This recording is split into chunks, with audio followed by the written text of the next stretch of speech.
Onasi, nima bo'ldi? Dadasi, tabriklang, qizlik bo'ldik. Qiz. Bekor qilyapsiz uka. Eshitib turibman. Farzandingiz qiz bolaligini eshitib, kayfiyati tushib ketdi. Ayo, aka. Ey uka, qiz bola ham farzand. Tirnoqqa zo'rlar qancha. Mana ham ikkita qizim bor. Qiz bola otasiga o'xshaydi. Ishdan charchab borsam darvozadan quchoq ochib kutib oladi. Dadajon, erta ishga bormang. Bizani o'ynating, birga o'ynaylik deydi. Charchoqlaringni unutib yuborasan. Biz erkaklar faqat o'g'il bo'lishini xohlaymiz. Ey uka, qiz bola otasini yaxshi ko'radi. Bilasizmi shuni? Ayo, bu narsalarni bilaman aka. Lekin meni kayfiyatim tushganini sababi boshqa narsa. O'g'il bola uchun ism tanlab qo'yganman. Lekin qiz bola uchun tanlagan ismlarim o'zimga yoqmayapti endi. Shuni o'ylab siqilyapman aka. Shungami? Ha, Buni yo'l olsa?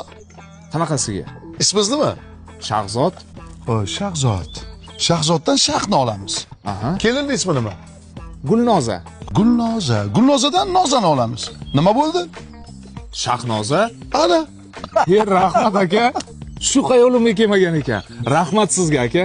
Hammada o'xshaydimi bu? Bu hammaga o'xshaydi. Rostdanmi? Sinab ko'ring, ishonmasangiz. Rahmat. Salomat bo'ling. Zo'r yo'lni o'rgatdingiz. Onasi, ism topildi. Rahmat senga.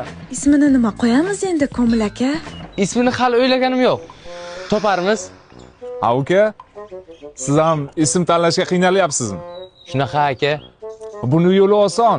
Ismingiz nima? Komil, Komildan Koni olamiz. Kelinning ismi nima?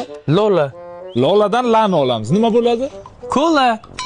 Ana, qanaqa ism bu aka? Rostdan. Sizga nimaga o'xshamayapti? Ana u faylasuf hammaga o'xshaydi degandi. O aka. Ha, O'xshamayapti-ku bunda. hammada ham o'xshavermaydi-da. Izohlarni o'qing. Izohlarda o'xshagan.